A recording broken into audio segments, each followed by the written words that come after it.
About 8 days after Jesus said this, he took Peter, John, and James with him and went up onto the mountain to pray. As he was praying, the appearance of his face changed, and its clothes became bright as a flash of lightning. Two men, Moses and Elijah, appeared in glorious splendor, talking with Jesus. They spoke about his departure, which he was about to bring to fulfillment at Jerusalem. Peter and his companions were sleepy, but when they became fully awake, they saw his glory and the two men standing with him. As the men were leaving Jesus, and Peter said to him, "Master, it is good for us to be here. Let us put 3 shelters, one for you, one for Moses, and one for Elijah." He did not know what he was saying. While he was speaking, a cloud appeared and covered them, and they were afraid. As they entered the cloud, a voice came from the heaven, saying, "This is my son, whom I have chosen. Listen to him."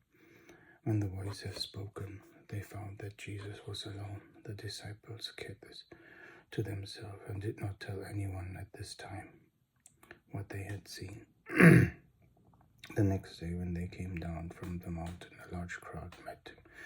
A man in the crowd called out, "Teacher, I beg you to look at my son, for he is my only child." A spirit seizes him and suddenly screams. It throws him into convulsions so that he foams at the mouth. It scarcely ever leaves him, and it destroys him. I begged your disciples but to drive them out, but they could not do it. "You unbelieving and perverse generation," Jesus replied, "how long shall I stay with you and put up with you? Bring your son here." Even while the boy was coming, the demon threw him to the ground in a convulsion. But Jesus rebuked the impure spirit, healed the boy, and gave him back his father. And they were all amazed at the greatness of God. While everyone was marveling at all that Jesus did, he said to his disciples, "Listen carefully to what I am about to tell you. The Son of Man is going to be delivered into the hands of men," but did not understand what this meant. It was hidden from them, so that they did not grasp it, and they were afraid to ask him about.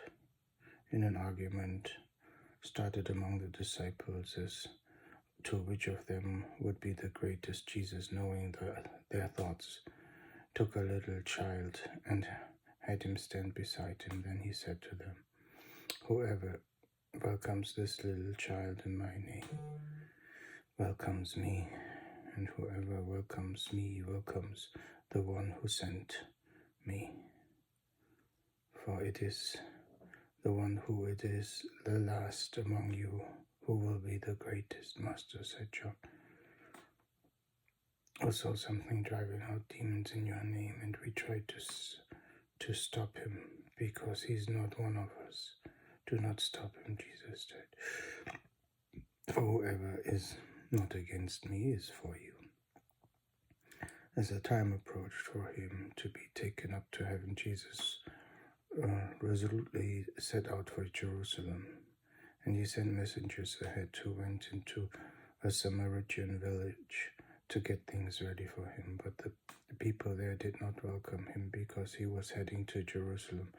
When the disciples James and John saw this, they asked, "Lord, do you want us to call the fire down from heaven to destroy them?"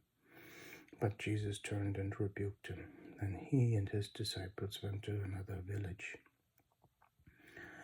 As they were walking along the road, the man said to him, "I will follow you wherever you go." Jesus replied, "Foxes have dens and birds have nests, but the Son of Man has no place to lay the head." He said to another man, "Follow me." But he replied, "Lord, first let me go and bury my father.